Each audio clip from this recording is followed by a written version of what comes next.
Hello everyone, আসসালামু আলাইকুম। আপনি যদি মনে করেন মোবাইলের স্ক্রিনে দুইটি অ্যাপস একই সাথে চালাবেন, তাহলে আজকের এই ভিডিওটি আপনার জন্য। আজকের এই ভিডিওটিতে দেখাবো একটি স্ক্রিনে কিভাবে একই সাথে দুইটি অ্যাপস চালাতে হয়। মূলত স্ক্রিন স্প্লিট অপশনটি চালুর মাধ্যমে এটা সম্ভব।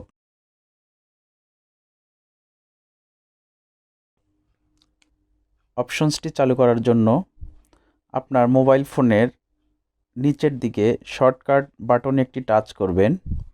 তাহলে এখানে রিসেন্ট ইউজড অ্যাপগুলো শো করবে। এখন আপনি যে অ্যাপসটি স্প্লিট করতে চাচ্ছেন সেই অ্যাপসটির এখানে একটি টাচ করবেন। তবে ফোনের মডেল, ব্র্যান্ড এবং অ্যান্ড্রয়েড ভার্সন অনুযায়ী এই সেটিংসটার কিছুটা চেঞ্জ থাকতে পারে।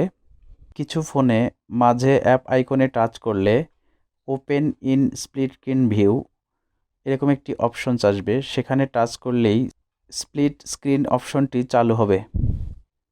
আবার কিছু কিছু ফোনে উপরের দিকে স্প্লিট স্ক্রিনের এই অপশনসটি থাকে। এখন আমি যে ফোনটি দিয়ে টিউটোরিয়ালটি দেখাচ্ছি, এই ফোনটির এখানে একটি টাচ করলে স্ক্রিনটি স্প্লিট হয়ে যাবে। এরপর দেখুন মোবাইল ফোনের স্ক্রিনটি স্প্লিট হয়ে দুই ভাগে বিভক্ত হয়ে গিয়েছে। উপরে ইউটিউব অ্যাপসটি ওপেন হয়ে গিয়েছে। এখন আমি নিচের দিকে ইচ্ছা করলে যে কোনো একটি অ্যাপস ইউটিউবের পাশাপাশি ওপেন করে নিতে পারবো। আমি এখানে ফেসবুক অ্যাপসটি ওপেন করে নিচ্ছি। এখানে দেখুন আপনি ইচ্ছা করলে ফেসবুক অ্যাপসটি ব্যবহার করতে পারবেন। ইউটিউব অ্যাপসটির পাশাপাশি ফেসবুকে চ্যাটিং করা বা যে কোনো ব্রাউজ করতে পারবেন, অথবা অন্য যে কোনো অ্যাপসে ব্রাউজ করতে পারবেন বা প্রয়োজনীয় কাজ করতে পারবেন। এভাবে আপনারা ইচ্ছা করলে যে কোনো দুটো অ্যাপস অ্যাট এ টাইম একটি মোবাইল ফোনের পর্দায় ব্যবহার করতে পারবেন। আপনারা চাইলে স্ক্রিনটি ছোট অথবা বড় করে নিতে পারবেন।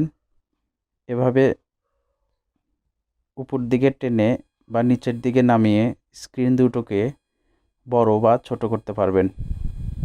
আর যারা এভাবে অপশনসটি অ্যানাবল করতে পারবেন না, তারা গুগল প্লে স্টোরে প্রবেশ করে সার্চ অপশনে গিয়ে স্প্লিট স্ক্রিন শর্টকাট লিখে সার্চ করবেন।